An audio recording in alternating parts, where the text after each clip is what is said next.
2026च्या T20 world कपचा semifinal Bharat विरुद्ध England. Stadium खचाखच भरलेलं, वातावरण तणावाचं आणि दोन्ही टीम समोर फक्त एकच लक्ष, फायनलचं तिकीट. या मॅचमध्ये जे घडलं ते T20 क्रिकेटच्या इतिहासात कायम लक्षात राहणार आहे.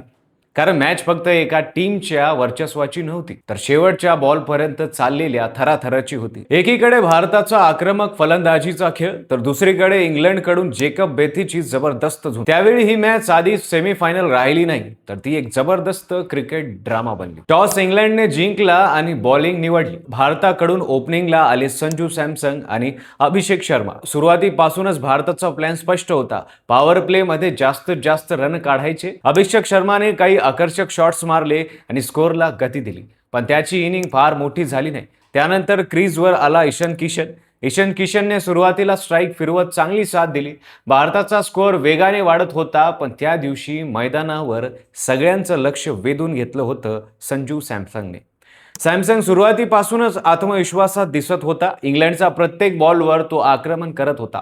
कव्हर ड्राईव्ह, फुल शॉट आणि लॉंग ऑनवर सिक्स. प्रत्येक शॉट प्रेक्षकांना उभं राहून टाळ्या वाजवायला लावत होता. जोफ्रा आर्चर असो, सॅम करन असे किंवा आदिल रशीद, सॅमसंग कुणालाही सोडत नव्हता. त्याने केवळ 42 बॉलमध्ये 89 रन केले आणि भारताच्या इनिंगला एक मजबूत पाया दिला.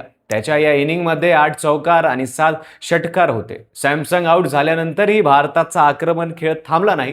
सूर्यकुमार यादव, तिलक वर्मा आणि हार्दिक पांड्या यांनी शेवटच्या ओव्हरमध्ये वेगाने रन काढले. इंग्लंडच्या बॉल समोर सतत दबाव राहिला. शेवटी 20 ओव्हर संपल्यावर भारताचा स्कोअर झाला 253 रन, 7 विकेट्स. T20 फायनलसाठी हा खूप मोठा स्कोअर होता. आता इंग्लंड समोर लक्ष होतं 254 रनचं. इतका मोठा टार्गेट पाहूनही इंग्लंडने हार मानली नाही. सुरुवातीला मात्र भारताच्या बॉलर्सनी दबाव टाकला. फिल सॉल्ट, हॅरी ब्रूक आणि जोस बटलर यांच्या विकेट्स पडल्या. स्कोअर झाला 95 वर 4 विकेट्स आणि असं वाटू लागलं की मॅच आता भारताच्या हातात आली आहे.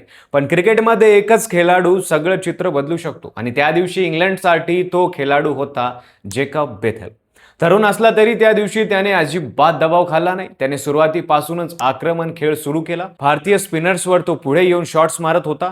वरून चक्रवर्तीच्या ओव्हरमध्ये त्याने सलग सिक्सर्स ठोकले आणि बुमरालाही बाउंड्री मारल्या. अवघ्या 19 बॉलमध्ये त्याने आपलं अर्धशतक पूर्ण केलं आणि इंग्लंडला पुन्हा मॅचमध्ये परत आणलं. त्याच वेळी क्रीजवर आला विल जॅक्स. बेथेन आणि जॅक्स यांनी मिळून इंग्लंडची इनिंग पुन्हा उभी केली. या दोघांनी मिळून फक्त 27 बॉलमध्ये 50 रनची पार्टनरशिप केली.